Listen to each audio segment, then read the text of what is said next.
नमस्कार, good morning, जोहार। मैं चुन स्वागत है झारखंडी हिंदी न्यूज में। तो चलिए जानते हैं आज की ताज़ा और महत्वपूर्ण खबरों को। आज की पहली और बड़ी खबर, जैक ने तय किया मैट्रिक और इंटरमीडिएट का मार्किंग फार्मूला। जाने कैसे मिलेंगे अंक। मैट्रिक और इंटरमीडिएट के रिजल्ट को लेकर झारखंड एकेडमिक काउंसिल ने फार्मूला तय कर अपनी मुहर लगा दी है। 9वीं और 11वीं की OMR सीट पर हुई परीक्षा पर 80% अंक दिए जाएंगे। वहीं 20% अंक प्रैक्टिकल से मिलेंगे। जिन विषयों का प्रैक्टिकल नहीं है उनमें आंतरिक मूल्यांकन यानी इंटरनल असेसमेंट होगा और इतने अंक दिए जाएंगे। झारखंड एकेडमिक काउंसिल की 5 सदस्यीय कमेटी ने गुरुवार को इसे अप्रूव कर दिया। मैट्रिक और इंटरमीडिएट के रिजल्ट के लिए जैक थ्योरी पेपर के 80% अंक 9वीं और 11वीं के रिजल्ट के आधार पर निकालेगा। वहीं प्रैक्टिकल और आंतरिक मूल्यांकन के लिए 20% अंक निर्धारित करने की जिम्मेदारी स्कूलों की होगी। जैक की ओर से इसके लिए पोर्टल भी तैयार किया जा रहा है। इसमें स्कूल प्रैक्टिकल और आंतरिक मूल्यांकन के नंबर अपलोड कर सकेंगे। जैक की ओर से अगले 2-3 दिनों में इसका विस्तृत गाइडलाइन जारी किया जाएगा। अगली बड़ी खबर, सीएम के दिल्ली दौरे से सियासत गर्म। 12वें मंत्री पद पर जारी खींचातानी के बीच बीजेपी के निशिकांत ने कहा, हेमंत सोरेन जी अब कांग्रेस से परेशान। रामेश्वर उरांव भी दिल्ली में जमे हुए हैं। झारखंड के सीएम हेमंत सोरेन के अचानक दिल्ली दौरे से झारखंड में सियासी उबाल आ गया है। इस बात की चर्चा तेज है कि दिल्ली में राज्य के 12वें मंत्री पद और निगम बोर्ड के गठन पर खिचड़ी पक रही है। 12वें मंत्री पद पर एक तरफ जहाँ कांग्रेस अपना दावा ठोक रही है, तो JMM का भी दो टूक जवाब है कि 12वां मंत्री तो उन्हीं का होगा। इस बीच सत्ताधारी पार्टियों के संघर्ष के बीच बीजेपी से गोड्डा के सांसद निशिकांत दुबे के बयान ने एक नया कोण दिया है। निशिकांत दुबे ने सोशल मीडिया पर लिखा है कि सीएम हेमंत सोरेन जी कांग्रेस से परेशान। दिल्ली दर्शन उनका नए पार्टनर के साथ सरकार बनाने का जुगाड़ तो नहीं। दरअसल सीएम हेमंत सोरेन पिछले 2 दिनों से दिल्ली दौरे पर हैं। इस दौरान वे कांग्रेस के अलग अलग नेताओं से मिल रहे हैं। इस बीच चर्चा ये भी है कि वे पीएम मोदी से मुलाकात कर सकते हैं। वे पीएम से मिलकर राज्य के लिए विशेष पैकेज की मांग कर सकते हैं। अगली बड़ी खबर, रांची के कांची नदी से बालू के अवैध उत्खनन व भंडारण पर प्रशासन की बड़ी कार्रवाई। 1500 ट्रक बालू जब्त। रांची जिले के सोना हातू क्षेत्र की कांची नदी के समीप हारिन एडम हातू व सोमाडी घाट से बालू का अवैध उत्खनन कर बड़ी मात्रा में भंडारण किया गया है। इसकी सूचना मिलते ही बुंडू अनुमंडलीय पुलिस पदाधिकारी अजय कुमार, CO प्यारे लाल एवं थाना प्रभारी मुकेश हेम्ब्रम की गठित टीम ने त्वरित कार्रवाई करते हुए 1500 ट्रक अवैध बालू को जब्त किया है।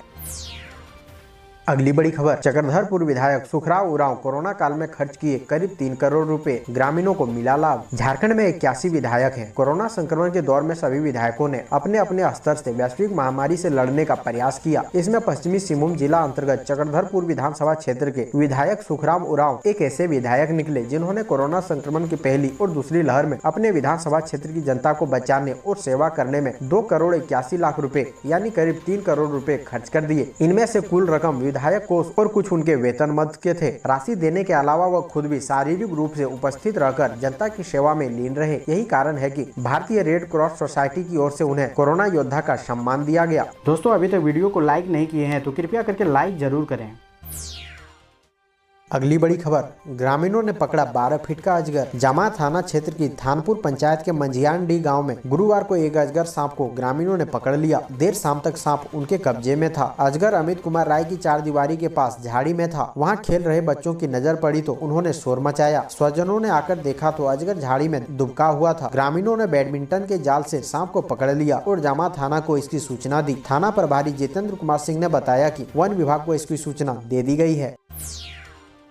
अगली बड़ी खबर, साइबर क्रिमिनल ने ठगी का अपनाया नया तरीका। जाने वीडियो कॉल के माध्यम से कैसे अश्लीलता परोसकर किया जा रहा ब्लैकमेल। इन दिनों साइबर क्राइम का नया ट्रेंड सामने आया है। OTP लेकर या लिंक भेजकर ठगी करने का तरीका अब पुराना होता जा रहा है। नए ट्रेंड में वीडियो कॉल कर ब्लैकमेल किया जा रहा है। यह ठगी पुलिस के लिए एक बड़ी चुनौती बन गई है, क्योंकि व्हाट्सएप कॉल की कोई डिटेल यानी CDR नहीं निकलती है। इस कारण क्रिमिनल को ढूंढना मुश्किल हो जाता है। इसके अलावा फेसबुक मैसेंजर पर भी अपराधी शिकार का न्योता देते हैं। जो फंस जाता है वो हजारों लाखों गवा बैठता है। साइबर क्रिमिनल पहले तो अपने फेसबुक वॉल पर अश्लील फोटो लगाकर लोगों को फ्रेंड रिक्वेस्ट भेजते हैं, जो इसे स्वीकार कर लेते हैं। उसके बाद मैसेंजर पर मैसेज आने का सिलसिला शुरू हो जाता है। इसके बाद धीरे धीरे व्हाट्सएप नंबर लिया जाता है, फिर वीडियो कॉल कर अश्लीलता परोसी जाती है। उसके बाद दोनों की ओर से बातचीत और वीडियो कॉल को साइबर क्रिमिनल सेव कर लेते हैं। इसके बाद शुरू होता है ब्लैकमेलिंग का खेल। साइबर क्रिमिनल पहले ही ठगी करने वाले की पूरी जानकारी प्राप्त कर लेते हैं और धीरे धीरे उनसे रुपया ऐंठना शुरू कर देता है।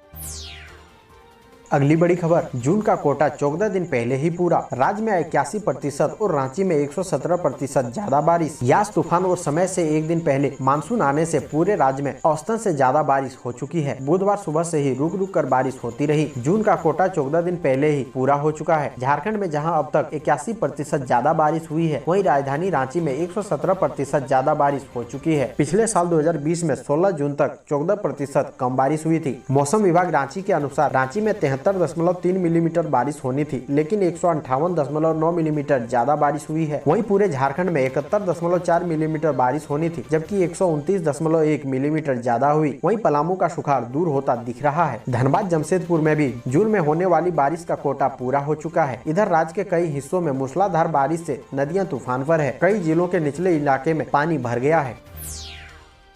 अगली बड़ी खबर, छात्रों के याद दिलाने पर विश्वविद्यालय ने परीक्षा ली, बिना अंक जोड़े निकाला रिजल्ट, सभी छात्र फेल। डॉक्टर श्यामा प्रसाद मुखर्जी विश्वविद्यालय में अनोखा मामला सामने आया है। पहले तो विश्वविद्यालय प्रशासन एक विषय की परीक्षा लेना भूल गया। विद्यार्थी के याद दिलाने पर 5 माह के बाद परीक्षा ली, लेकिन उस विषय के अंक जोड़े बिना ही रिजल्ट घोषित कर दिया। इससे सभी 24 छात्र फेल हो गए। दरअसल बायोटेक्नोलॉजी सेकेंड सेमेस्टर की परीक्षा पिछले साल दिसंबर में हुई थी। केमिस्ट्री विषय की परीक्षा में मॉडल प्रश्न पत्र के अनुसार सवाल नहीं आने पर विद्यार्थियों ने परीक्षा का बहिष्कार कर दिया था। तब विश्वविद्यालय प्रशासन ने बाद में परीक्षा लेने की बात कही थी। 5 माह तक विद्यार्थियों ने जब ध्यान दिलाया तो इस माह 9 जून को केमिस्ट्री की परीक्षा ली गई। अभी मूल्यांकन चल ही रहा था कि रिजल्ट घोषित कर दिया गया। केमिस्ट्री के अंक न जोड़ने से सभी छात्र फेल हो गए। अगली बड़ी खबर, कोरोना संक्रमित शवों के अंतिम संस्कार को लेकर अपनी ही गाइडलाइन का पालन क्यों नहीं कर रही राज्य सरकार? हाईकोर्ट ने दिया ये निर्देश। झारखंड हाईकोर्ट ने कोरोना संक्रमित शव के अंतिम संस्कार उनके धर्म व रीति रिवाज के अनुसार कहने व परिजनों को उनमें शामिल करने को लेकर दायर जनहित याचिका पर सुनवाई की। Chief justice doctor Ravi Ranjan व जस्टिस सुजीत नारायण प्रसाद की खंडपीठ ने वीडियो कॉन्फ्रेंसिंग के माध्यम से मामले की सुनवाई करते हुए राज्य सरकार को गाइडलाइन का अनुपालन करने का निर्देश दिया। खंडपीठ ने मौखिक रूप से कहा कि जब सरकार की गाइडलाइन में ही शव को परिजनों को सौंपने की बात कही गई है, तो उसका पालन क्यों नहीं हो रहा है? खंडपीठ ने कहा कि राज्य सरकार की गाइडलाइन में ही संक्रमित शव परिजनों को सौंपने की बात कही गई है, इसलिए उस गाइडलाइन का अनुपालन करना सुनिश्चित किया जाए।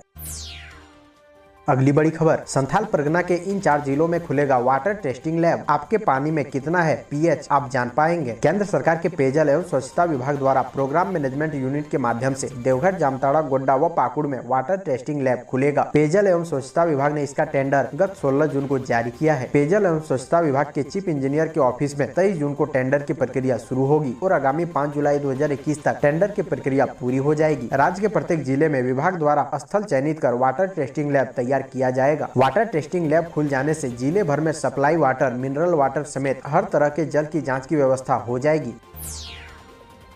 अगली बड़ी खबर, अगस्त में हो सकता है गुमला नगर निकाय का चुनाव। जिला पंचायती राज पदाधिकारी ने दी जानकारी। नगर पालिका निर्वाचन 2021 मतदाता सूची की तैयारी तथा त्रिस्तरीय पंचायत चुनाव 2021 को लेकर बुधवार को ITDA भवन में बैठक हुई। अध्यक्षता उपायुक्त शिशिर कुमार सिन्हा ने की। जिला पंचायती राज पदाधिकारी मोनिका रानी टूटी ने बताया कि गुमला नगर निकाय का चुनाव अगस्त माह में संभावित है। गुमला नगर परिषद क्षेत्र के वार्ड संख्या 3 के वार्ड पार्षद की मृत्यु हो जाने के कारण एक पद रिक्त है। उक्त पद के निमित्त झारखंड नगर पालिका अधिनियम 2011 की धारा 555 एवं झारखंड नगर पालिका निर्वाचन तथा चुनाव याचिका नियमावली 2012 के नियम 11-17 तक वर्णित प्रावधानों के अनुरूप मतदाता सूची तैयार की जानी है।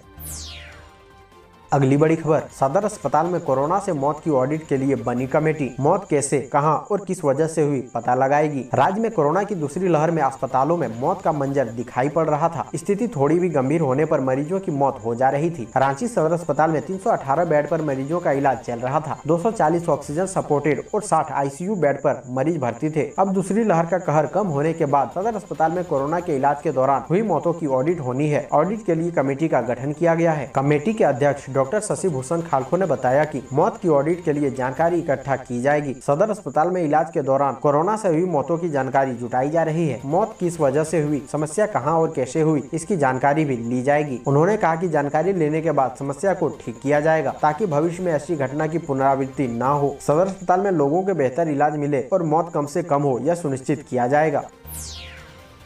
अगली बड़ी खबर, खतरनाक हो गया है हजारीबाग के बरही का जवाहर घाटी। रांची पटना हाईवे पर मिट्टी और चट्टान खिसक कर गिर रहा। रांची पटना हाईवे पर स्थित बरही का जवाहर घाटी खतरनाक हो गया है। 5 किलोमीटर लंबे इस घाटी का लगभग 3 किलोमीटर हिस्सा इस समय सबसे ज्यादा खतरनाक स्थिति में है। सड़क पर मिट्टी और चट्टान पहाड़ से खिसक कर गिरते रहते हैं, जिसके कारण यहाँ से गुजरने वाले वाहनों को परेशानी होती है। नेशनल हाईवे 31 के 4 लेन चौड़ीकरण का काम जवाहर पहाड़ी को काट कर किया जा रहा है। कटाई हो जाने के कारण पहाड़ कमजोर हो गए हैं। मिट्टी और चट्टान टूट टूट कर नीचे सड़क पर गिरते रहे हैं। इधर कुछ दिन से हो रही बारिश के कारण भूस्खलन की यह क्रिया तेज सी हो गई है।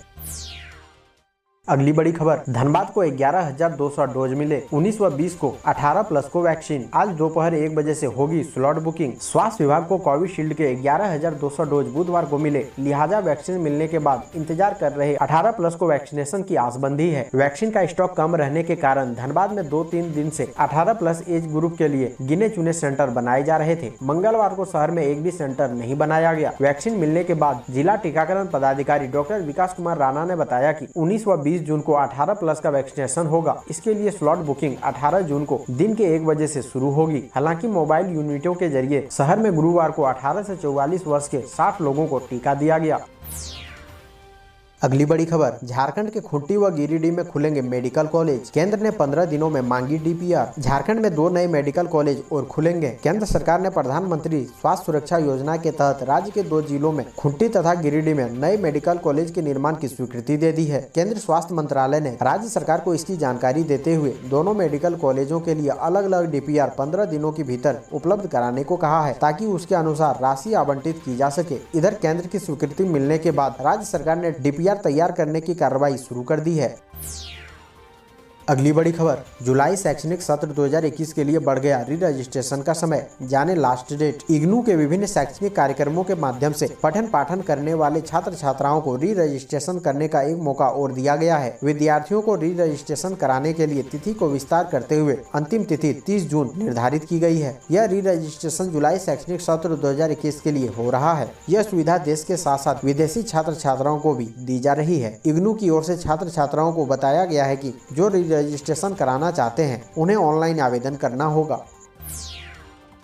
अगली बड़ी खबर, महिला थानेदार रूपा तिर्की मौत मामले में पुलिस ने उसके पिता को भी बनाया अभियुक्त। साहिबगंज की महिला थानेदार रूपा तिर्की की संदिग्ध परिस्थिति में मौत के मामले में साहिबगंज पुलिस ने रूपा तिर्की के पिता देवानंद उरांव को भी अप्राथमिकी अभियुक्त बनाया है। साहिबगंज के डीएसपी मुख्यालय के नेतृत्व में 5 सदस्यीय टीम की जाँच रिपोर्ट के बाद देवानंद के विरुद्ध यह कार्रवाई की गई है। घटना के बाद साहिबगंज के बोरियो थाने में 3 मई को कांड संख्या 9/2021 में अस्वाभाविक मौत का मामला दर्ज किया गया था। पुलिस अनुसंधान के बाद बोरियो थाने में 9 मई को कांड संख्या 127/2011 में धारा 306 भादवी में दरोगा शिव कुमार कनौजिया को प्राथमिकी अभियुक्त बनाते हुए गिरफ्तार किया गया। पुलिस की जांच में दरोगा आत्महत्या के लिए रूपा तिर्की को उकसाने के मामले में दोषी पाया गया। जब इस कांड का सुपरविजन हुआ तो रूपा तिर्की के पिता देवानंद उरांव का नाम भी सामने आया। रूपा तिर्की के पिता पर आरोप है कि उन्हें सब कुछ पहले से पता था। शिव कुमार कनौजिया से उनकी बातचीत का ऑडियो भी पुलिस के पास है। उक्त ऑडियो में शिव कुमार कनौजिया कहता है कि रूपा ने आत्महत्या की धमकी दी है। इस पर रूपा के पिता कहते हैं कि वह मरती है तो मरे। इतना ही नहीं, रूपा से उसकी बहन की चैट भी पुलिस के पास है जो आत्महत्या के पहले की है। रूपा ने अपने परिवार के सभी मोबाइल नंबर को ब्लॉक कर दिया था। इतना सब कुछ जानते हुए पिता ने कोई कदम नहीं उठाया, इसलिए पुलिस ने उन्हें अप्राथमिकी अभियुक्त बनाया है। ऐसे ही महत्वपूर्ण खबरों को जानने के लिए हमारे चैनल को सब्सक्राइब जरूर करें। अब हमें दीजिए इजाजत, मिलते हैं अन्य महत्वपूर्ण खबरों के साथ। धन्यवाद।